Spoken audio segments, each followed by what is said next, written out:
এই 8টা তেল তো আমাদের দেশের জন্য হচ্ছে, আপনি বলবেন সয়াবিন বলবেন, তারপর হচ্ছে রাইস ব্রান, ক্যানোলা, সানফ্লাওয়ার, এই কয়েকটা হলেই হবে, আর বাকিগুলো খুব একটা পাওয়া যায় না। তাহলে এই কটা তেল আপনি খাবেন না যদি সুস্থ থাকতে চান, তাহলে এটা তো পারবেন মানতে নাকি? আচ্ছা ঠিক আছে। আর কেন, এটার অনেক কারণ আছে, আজকে ব্যাখ্যা করতে পারবো না। ওই যে এখানে হেক্সেন থাকে, এগুলো হচ্ছে যে আপনার ওই ইয়া জাতীয়, ওই যে পেট্রোলিয়াম জাতীয়, ধরেন আপনার ডিজেল, অকটেন, হেক্সেন, দেখেন এটা কোন গ্রুপের। তো এই হেক্সেন এখান থেকে কেন মিশাই? এক্সট্র্যাক্ট করার জন্য। তার মানে আপনি গাড়ির তেল নিজেই খাইতে আছেন মনে হয়। আর বাংলাদেশেরটা আরো খারাপ। দেখবেন যে যে এখন এখানে ওই যে একজন ছিল মন্ত্রণালয়ে, একদিন এক মন্ত্রীর সাথে কথা বলতেছে আর কি, হে বেচারার এখনকার খবর আর জানি না, যাই হোক তখন সে মন্ত্রী ছিল।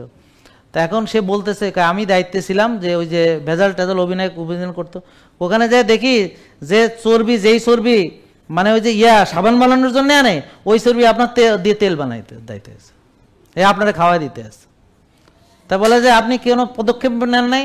কই যে পদক্ষেপ নিয়েছি সিন্ডিকেটে সব কিছু, তারপর তো যা তাই। বুঝলেন না? আপনি দেখেন এই যে সিলগালা করে এই করে, তা কি ওইরকম সিলগালাই থাকে? পরের খবর তো আপনারা জানেন না, সবই চলে, পরে ঠিক হয়ে যায়। কেমনে ঠিক হয়? ওই টেবিলের তলা দিয়ে মাল পানি দিয়ে ঠিক হয়ে যায়। বুঝলেন নাই? কেউ তো আর বন্ধ থাকে না ভাই।